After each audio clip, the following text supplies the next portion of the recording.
Imam Ahmad itu ketika beliau menerangkan ya bahwa Al-Quran itu adalah kalamullah, ulama-ulama bayaran penguasa saat itu mengatakan Al-Quran itu adalah makhluk, maka Imam Ahmad ditangkap di penjara sampai akhirnya menjadi tahanan rumah, tidak boleh keluar. Apakah Imam Ahmad memberontak? Tidak, karena penguasanya menegakkan hukum Allah. Menegakkan hukum Allah yang berlaku di negeri itu syariat Islam. Tidak ada syariat Yahudi, syariat Nasrani, apalagi hukum Belanda, tidak ada. Tidak ada. Jadi murni syariat Islam, tapi dalam prakteknya ada penyimpangan. Begitu para jamaah.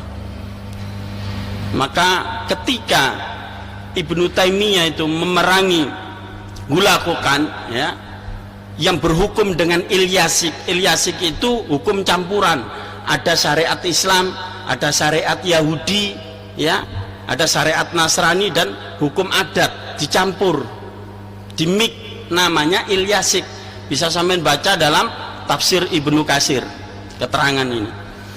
Ketika itu Ibnu Taimiyah memimpin sendiri perang melawan Hulakukan. Kemudian penguasa yang diperangi ini tidak terima. Biasa dari dulu sampai sekarang dikirimlah ulama-ulama bayaran yang pro ulil amri abal-abal ini datang ke Ibnu Taimiyah jauh-jauh dari Yaman. Wahai Ibnu Taimiyah, kau ingat Imam Ahmad, bagaimana kedolimannya kepada penguasa itu kepada Imam Ahmad? Apakah Imam Ahmad memberontak? Tidak, kata Ibnu Taimiyah.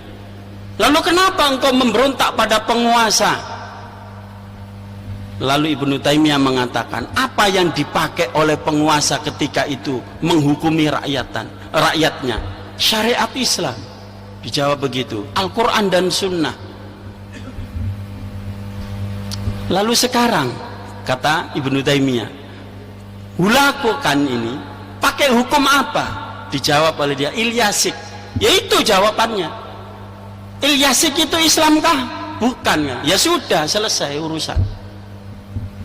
Para jamaah yang dirahmati oleh Allah, kita harus bisa membedakan ya antara hitam dan putih, antara abu-abu, supaya kita tidak mudah ditipu ya. Karena di akhir zaman ini keluarlah para dajjal. Dajjal itu pembohong ya, pembohong. Yang hak dikatakan batil, yang batil dikatakan hak, dipoles dengan dalil-dalil lagi. Naudzubillah min dzalik.